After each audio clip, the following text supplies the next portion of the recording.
සුබ දවසක් වේවා කියලා ප්‍රාර්ථනා කරනවා. මෙඩිකල් channel එකත් එක්ක එකතු වෙලා ඉන්න ඔයාලා හැමෝටම. ඉතින් ඔන්න මං අද අරගෙන ආවේ මේ ලෝකේ. එහෙම නැත්නම් මේ රටේ ගොඩක් දෙනෙක්ට තියෙන ගැටලුවක් ගැන.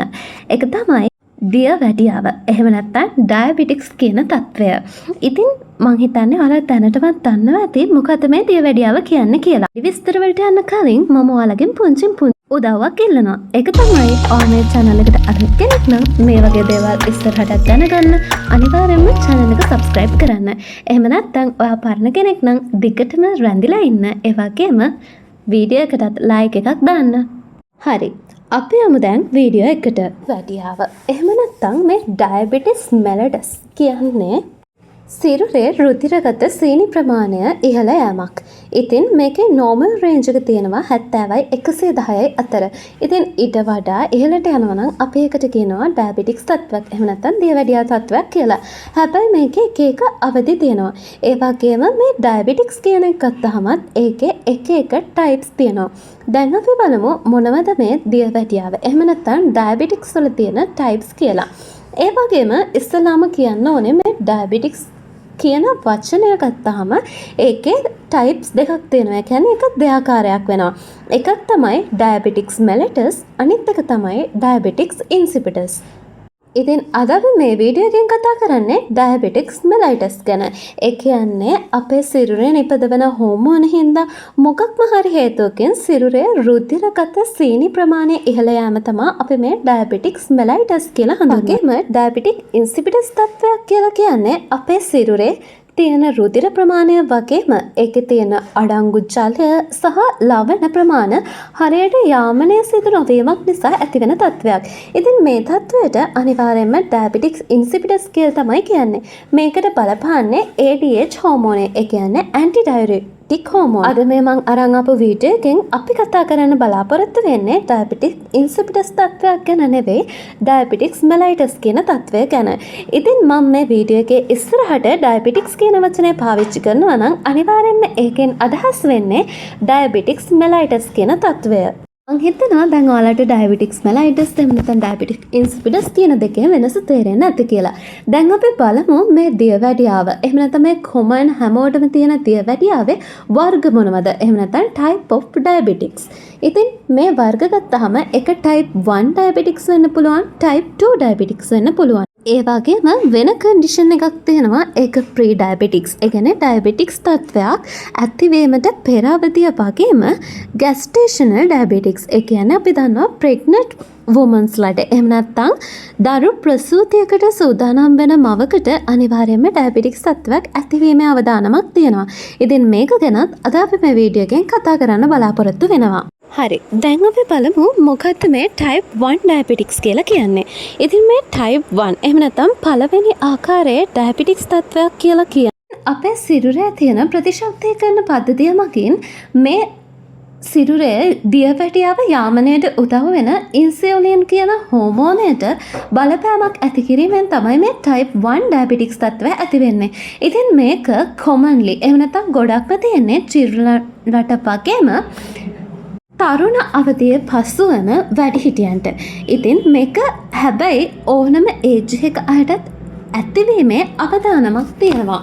ඉතින් අපි දැන් බලමු type 2 diabetics කියන්නේ මොකක්ද කියලා. මං කියවනේ අපේ සිරුරේ තියෙන දිරගත සීනි ප්‍රමාණය යාමනය කිරීමට අනිවාර්යයෙන්ම අපිට වැදගත් වෙන්නේ ඉන්සියුලින් කියන හෝමෝනය. ඉතින් මේ ඉන්සියුලින් කියන හෝමෝනය නිපදවීමක් නැතිවීම හෝ අවම ප්‍රමාණයකින් නිපදවීම හින්දා type 2 කියන ඩයබටික්ස් තත්ත්වය ඇති වෙන්න පුළුවන්. ඉතින් මේක තමයි ඕනම වයසක ඕනම කෙනෙක්ට ඇති වෙන්න පුළුවන් වගේම අදට ලෝකයේ තියෙන කොමන්ම එහෙම නැත්නම් වැඩිපුරම ප්‍රචලිත ආකාරය type 2 diabetics කියලා අපිට හඳුන්වන්න පුළුවන්. ඊළඟ තත්ත්වය තමයි මම කිව්ව pre-diabetics තත්ත්වය.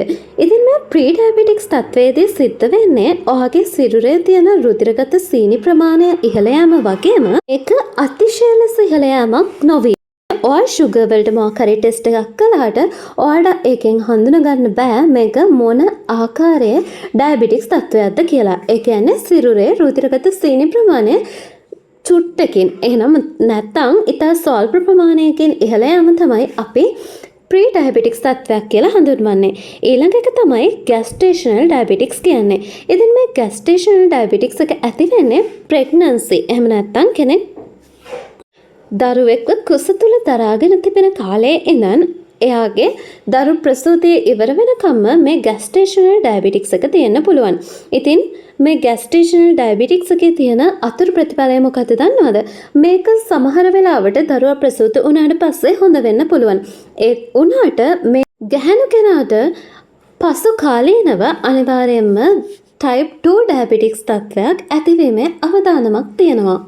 ඉතින් මම මේ සඳහන් කළේ මේ විදිහට. ඒ කියන්නේ ප්‍රධාන වශයෙන්ම තියෙන දියවැඩියා වර්ග ටික. මීට අමතරව මොඩි ඩයබටික්ස් එහෙම නැත්නම් LAD latent autoimmune diabetics in adults මේ වගේ විවිධ ආකාරයේ තියෙනවා. ඉතින් අද ලෝකයේ ගොඩක් බහුලවම භාවිත වෙන types ටික තමයි මම ඔයාලට මේ explain කළේ. ඉතින් අපි දැන් බලමු මේ දියවැඩියා තත්ත්වය ඇතිවීමට හේතු මොනවද කියලා. ඉතින් ඔයාලා හැමෝම දන්නවා දියවැඩියාව කියන්නේ රුධිරයේ තියෙන සීනි ප්‍රමාණය ඉහළ යාම. අපේ සිරුරට සීනි හම්බෙන්න කොහෙන්ද? ඉතින් මම මේ දක්වලා තියෙන විදිහට අපේ කාබෝහයිඩ්‍රේට් අපි ගන්න ආහාර වලින් ලැබෙන කාබෝහයිඩ්‍රේට් ප්‍රමාණය එහෙම නැත්නම් අපේ ප්‍රෝටීන් ප්‍රමාණය හරියට මෙටබොලයිස් වුණාට පස්සේ ඒ කියන්නේ ඒවා ජීර්ණය වුණාට පස්සේ කුඩා අංශ වලට කැඩිලා ඒක අපේ සිරුරට ග්ලූකෝස් විදිහට අවශෝෂණය වෙනවා. ඉතින් මේ අවශෝෂණය හින්දා තමයි ඒක අඩු වැඩි වශයෙන් අවශෝෂණය වීමක් හින්දා තමයි සිරුරේ දියවැඩියා තත්ත්වය ඇති වෙන්නේ. ඉතින් අපි දැන් බලමු මොනවාද රෝග ලක්ෂණ කියලා. දියවැඩියාව තියෙන කෙනෙක්ගේ ප්‍රධාන රෝග ලක්ෂණ. ඒ කියන්නේ මේ ලක්ෂණ වලින් අපිට එයාට දියවැඩියාව කියලා දැනගන්න පුළුවන්. ඒ කියන්නේ ඒක ඩයග්නෝස් එකක් නෙවෙයි. හරියටම අපිට කියන්න බෑ. හැබැයි ඒක අපිට හින්ට් එකක් විදිහට එහෙම නැත්නම් මේ රෝග ලක්ෂණ වලට අනුව ඔහ බ්ලඩ් චෙකප් එකක් කරලා ඒ වගේ දෙයකින් තමයි ඩයග්නෝස් කරගන්න වෙන්නේ. හරි. දැන් අපි බලමු මොනවාද මේ තියෙන රෝග ලක්ෂණ කියලා. පළවෙනි එක තමයි පොලිඩිප්සියා තත්වයක්. ඒ කියන්නේ ඔයාගේ පිපාසය එහෙම නැත්නම් හැම වෙලෙම වතුර බොන්න ඕන වෙනවා. ඒ වගේම ඔයාගේ කට වියලෙනවා. ඒ වගේම අපි දන්නවා දියවැඩියාව තියෙන කෙනෙක් නම් නිතරම මුත්‍රා පිට කිරීමේ අවශ්‍යතාවයක් ඇති වෙනවා. ඒ වගේම හරිම වෙහෙසකර තත්වයක් ඇති වෙනවා. ඒ වගේම එයාට පෙනීමේ දුර්වලතා ඇතිවීමේ අවදානමකුත් තියෙනවා. ඒ වගේම සිරුරේ බර ඉතා අධික විදිහට අඩුවීමේ අවදානමක් තියෙනවා. නිතරම වෙව්ලීම ඒ වගේම මොකක් හරි තුවාලයක් වුණාම ඒක හොඳ වෙන්න ගොඩාක් කල් ගත වෙනවා කලින් ගත වුණාට වඩා. ඉතින් මේ වගේ තත්වයක් තියෙද්දී අපිට හිතන්න පුළුවන් මෙයාට දියවැඩියා තත්වයක් තියෙනවා කියලා. ඉතින් මේ මං කිව්වේ ගොඩක් කොමන් තත්ත්ව. ඒ කියන්නේ මේවා ඕනම ටයිප් එකක දියවැඩියාව තියෙන කෙනෙක්ට ඉතින් ඔයාගේ දියවැඩියාව එහෙම නැත්නම් රුධිරයේ තියෙන සීනි මට්ටම අනුව ඔයාට ඒකට පිළියම් ගන්න පුළුවන්. අනිවාර්යෙන්ම හයි ලෙවල් එකක තියෙනවා නම් ඔයාට වෛද්‍යවරුන්ගේ උපදෙස් අවශ්‍යයි. ඒ වගේම වෛද්‍යවරුන් ලබා දෙන බෙහෙත් ලබා ගැනීමත් අත්‍යවශ්‍ය දෙයක්. ඉතින් ඔයාට ප්‍රී ඩයබටික්ස් තත්ත්වයක් තියෙනවා නම් මේ දියවැඩියාව ඒම වළක්ව ගන්න පුළුවන්. හැබැයි කොහොමද ඔයා ඒක වළක්ව ගන්නේ? ඉතින් ඔයාට පුළුවන් රෙගියුලර් එක්සර්සයිස් වල නිරත වෙලා ඒ වගේම ආහාරවල තියෙන සීනි ප්‍රමාණය අඩු කරලා එහෙම නැත්නම් ඒක පාලනය කරලා මේක දිගටම කරගෙන යන්න පුළුවන්. ඒ වගේම ප්‍රධාන වශයෙන්ම එක්සර්සයිස් කරන්න ඕනේ. ඒ කියන්නේ නිරන්තර ව්‍යායාමවල යෙදීමෙන් ඔයාට ප්‍රී ඩයබටික්ස් තත්ත්වයක් තියෙනවා නම් ඩයබටික්ස් ඇතිවීමේ අවදානම අඩු කරගන්න පුළුවන්. ඉතින් මේවා අපි හැමෝම දන්න කාරණා. දැන් අපි බලමු ඩයබටික්ස් තත්ත්වයක් තියෙන කෙනෙක්ට ඇති වෙන්න පුළුවන් කම්ප්ලිකේෂන් මොනවද? එහෙම නැත්නම් දීර්ඝ කාලීනව දියවැඩියා රෝගයකින් පෙළෙන කෙනෙක්ට ඇති වෙන්න පුළුවන් අතුරු ආබාධ මොනවද කියලා. පළවෙනි එක තමයි මේ සිරුරේ තියෙන රුධිරගත සීනි ප්‍රමාණය වැඩිවීම හින්දා ඒක ඔයාගේ බ්ලඩ් වෙසල්ස් වලට එහෙම නැත්නම් සිරුරේ තියෙන රුධිර වාහිනී වලට බලපෑමක් ඇති කරනවා. ඉතින් මේ රුධිර වාහිනී වලට බලපෑමක් ඇති වෙනවා නම් ඒක අනිවාර්යයෙන්ම බලපාන්නේ කොහෙටද? අපේ හાર્ට් එකට.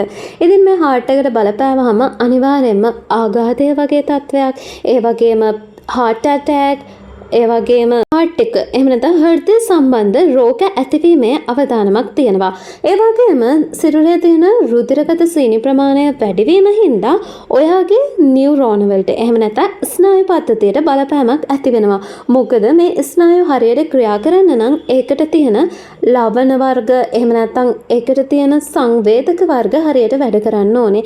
ඉතින් මේ වැඩ කිරීමට අනිවාර්යයෙන්ම රුධිරගත සීනි ප්‍රමාණයත් බලපානවා. ඉතින් මේක ගොඩක් වැඩි වෙනවා නම් අනිවාර්යයෙන්ම ස්නායු පද්ධතිය ආබාධ ඇති වෙන්න පුළුවන්. ඒ වගේම කිඩ්නි ෆේලියර් එහෙම නැත්නම් වකුගඩු වල ආබාධ, ඒ වගේම සදාකාලික අන්ධතාවයට පත් වෙන්නත් පුළුවන්.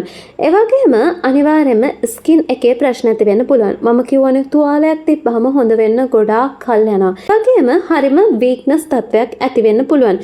ප්‍රධාන වශයෙන්ම මේ ස්නායු පද්ධතියට වගේම අපේ තියෙන රුධිර වාහිනී වලට බලපෑමක් ඇති වෙන හින්දා ලිංගික ක්‍රියාකාරකම් වලට බලපෑමක් ඇති වෙන්න පුළුවන්. ඒ වගේම කන් ඇහිීමේ අඩුවීමේ අවදානමක් ඇති වෙන්න පුළුවන්. වගේම ඒකටම නිසා මානසිකව පුද්ගලයෙක්ට ડિප්‍රෙෂන් තත්ත්වය පවා ඇතිවීමේ අවදානමක් තියෙනවා කියලා WHO එක මගින් සඳහන් කරලා තියෙනවා. ඉතින් අපි දැන් බලමු සිරුරේ රුධිරගත සීනි ප්‍රමාණය මනින ක්‍රම මොනවාද කියලා. පළවෙනි එක තමයි ෆාස්ටිං බ්ලඩ් ග්ලූකෝස් ටෙස්ට් එකක්. එහෙම නැත්නම් ඔයා පැය 8ක් නිරාහාරව ඉඳලා රුධිර සාම්පල් එකකින් ඔයාගේ රුධිරගත සීනි ප්‍රමාණය මැනගන්න තමයි රැන්ඩම් බ්ලඩ් ග්ලූකෝස් ටෙස්ට්. ඒ කියන්නේ ෆාස්ටිං ඉන්නේ නැහැ. ඔයා නිරාහාරව ඉන්නේ නැතුව ඔයාට හිතුණු වෙලාවක ගිහිල්ලා මේකේ සාම්පල් එකක් ගන්නවා. රුධිර සාම්පල් එකක් ගත්තට පස්සේ ඒකෙන් මැනලා කියනවා ඔයාගේ රුධිරගත සීනි ප්‍රමාණය කොච්චරද කියලා. තුන්වෙනි එක තමයි A1C ටෙස්ට්. මේක තමයි දැනට ලෝකයේ තියෙන හොඳම ටෙස්ට් එක. ඒ කියන්නේ මේ ටෙස්ට් එකට also අපි මේ ටෙස්ට් එකට කියනවා HbA1c. එහෙම නැත්නම් glycated hemoglobin ටෙස්ට් කියලා. මේ ටෙස්ට් එකෙන් ඔයාට පහුගිය මාස 2-3ක ඔයාගේ සිරුරේ තිබ්බ රුධිර ගත සීනි ප්‍රමාණ පෙන්නනවා. ඉතින් මේකෙන් අපිට නිගමනයකට එන්න පුළුවන් රුධිරයේ තියෙන සීනි ප්‍රමාණය කොච්චරක්ද. ඉතින් මම මේ වීඩියෝ එකේ මේ විවිධාකාර ටෙස්ට් එකම සඳහන් කරලා තියෙනවා. ඒ ටෙස්ට් එකට අදාළව එන්න ඕන රේන්ජ් එක මොකක්ද. එහෙම නැත්නම් ඒ රේන්ජ් එකට වඩා වැඩි නම් ඔයාලට දියවැඩියා තත්වයක් කියලා කියන්න පුළුවන්. ඉතින් ඔයා දියවැඩියාවෙන් පෙළෙන කෙනෙක් නම් ඔයාට පුළුවන් ඔයාගේ ලයිෆ් ස්ටයිල් එක චේන්ජ් කරලා. ඒ කියන්නේ ඔයා ආහාර ගන්න විදිහ, ඔයාගේ දිනපතා ක්‍රියාකාරකම් මේ ඔක්කොම වෙනස් කරලා ඔයාට පුළුවන් හොඳ ආහාර රටාවක් වගේම සමබල ජීවන රටාවක් අරගෙන යන්න. ඉතින් මේ වගේ දේවල් කරාම ඔයාගේ ස්ට්‍රෙස් එක මැනේජ් කරාම මේ වගේ දේවල් කරාම අනිවාර්යයෙන්ම දියවැඩියාවෙන් සුවවීමක් නොවුනත් ඒක පාලනය කරගන්න යන්න පුළුවන් තත්වයක් ඇති වෙනවා. ඉතින් දියවැඩියාවේ ඩයබටික්ස් මෙලයිටස් තත්වය ගැන තමයි අද මම මේ වීඩියෝ එකෙන් කතා කළේ. ඒ වගේම ඩයබටික් ඉන්සිපිඩස් තත්වය ගැනත් මම වෙන වීඩියෝ එකකින් අරගෙන එන්නම්. මේ වීඩියෝ එකත් එක්ක රැඳිලා හිටියට ඔයාලා හැමෝටම ස්තුතියි.